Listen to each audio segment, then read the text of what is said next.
Supreme leader Khamenei के बाद Iran के सिर पर मानो खून सवार हो चुका है। ईरानी सेना मानो बदले की आग में जल रही है और नतीजा उसका यह हुआ कि पूरे मिडिल ईस्ट में ईरान ने धुआं धुआं कर दिया। किलर मिसाइल्स और आत्मघाती ड्रोन से तबाही मचाई और इसी कड़ी में आज ईरान ने सऊदी अरब के सबसे बड़े ऑयल डिपो को राख कर दिया। लेकिन ये ईरानी इंतकाम का सिर्फ ट्रेलर भर है। खलीफा की मौत का असली बदला ईरान के बारूदी दैत्य लेंगे जो इस वक्त पाताल लोक में मौजूद हैं। आसमान से उठती आग की भयावह लपटें और काले धुएं का गुबार ईरान के बारूदी प्रतिशोध की गवाही दे रहा है। बारूदी जलजले की एक तस्वीर सऊदी अरब की है, जहां ईरान ने सबसे बड़े ऑयल डिपो आरामको को निशाना बनाया। ईरान के इस हमले के बाद आरामको ऑयल रिफाइनरी धधकने लगी। तेल डिपो के अलग अलग हिस्सों से धुएं का गुबार उठने लगा। अब सवाल ये है कि सऊदी अरब के सबसे बड़े ऑयल डिपो को राख करने के लिए ईरान ने किस विनाशक हथियार का इस्तेमाल किया?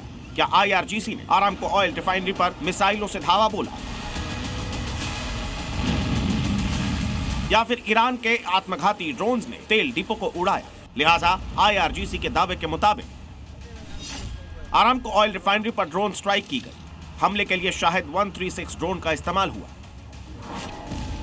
यह कोई पहला मौका नहीं था जब ईरान ने सऊदी अरब के आरामको ऑयल डिपो को निशाना बनाया हो। साल 2019 में भी ईरान ने आरामको ऑयल रिफाइनरी पर इसी तरह हमले किए थे, वो भी आत्मघाती ड्रोन्स के जरिए। और इस वक्त जब मिडिल ईस्ट में महायुद्ध पूरे चरम पर है, तब भी ईरान अपने बारूदी उड़न दस्तों से तबाही मचा रहा है।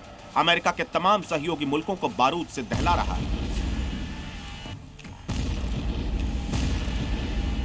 बेशक ईरान के एटमी फितूर को चकनाचूर करने के लिए, ईरान के सुप्रीम लीडर खामनेई को मौत के घाट उतारने के लिए अमेरिका इजराइल ने जॉइंट ऑपरेशन के तहत ईरान पर हमला किया हो, मगर जिस तरह ईरान ने अपने मिसाइल और ड्रोन जखीरे से मिडिल ईस्ट में कोहराम मचाया हुआ है, उसे देख ट्रंप और नेतन्याहू के होश उड़े हुए हैं।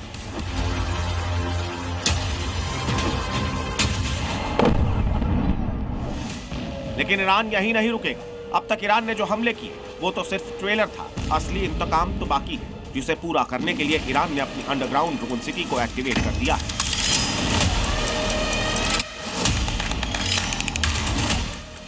कोई टैंक किलर है तो किसी की वॉर जोन में एंट्री ही थ्रिलर है। कोई डिफेंस सिस्टम को तबाह कर सकता है तो कोई अपने एक प्रहार से बारूदी जलजला ला सकता है।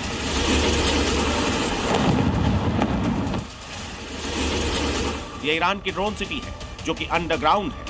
आखिर इसकी लोकेशन कहां है? फिलहाल इसकी जानकारी तो किसी के पास नहीं, लेकिन ईरान के इस खुफिया अड्डे पर जो ड्रोन दिखाई दे रहे हैं, उसे देख ट्रंप और नेतन्याहू का माथा जरूर ठनक गया होगा, क्योंकि ईरान के ये आत्मघाती ड्रोन्स जल थल नभ यानी तीनों वॉर फ्रंट पर एक साथ बारूदी बवंडर ला सकते हैं। ईरान के रेवोल्यूशनरी गार्ड्स कोर की तरफ से जारी किए गए इस वीडियो में एक टनल दिखाई दे रही है, जिसमें दर्जनों नहीं बल्कि सैकड़ों की तादाद में ड्रोन एक लाइन से रखे हुए हैं। आखिर इन आत्मघाती ड्रोन्स की तादाद कितनी है? इससे जुड़ा कोई भी आंकड़ा किसी के पास नहीं है, लेकिन ईरान का दावा है कि उसके बारूदी दैत्य विनाशक तबाही के लिए कुख्यात है।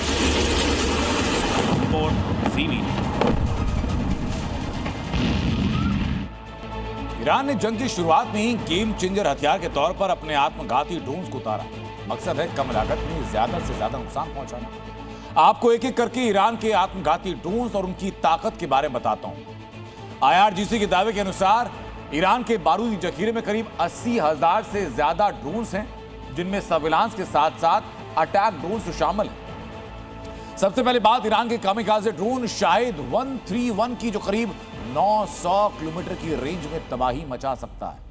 वही शाहिद 131 का एडवांस वर्जन शाहिद 136, जिसे दुनिया का सबसे खतरनाक ड्रोन माना जाता है।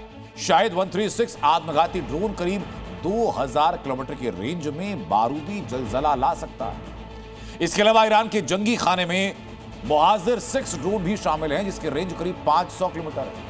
इस ड्रोन को IRGC सर्विलांस के लिए भी इस्तेमाल करती है, क्योंकि इस ड्रोन में हाई रेजोल्यूशन कैमरा, सेंसर और गाइडेंस सिस्टम लगा होता है। यह है ईरान की ताकत।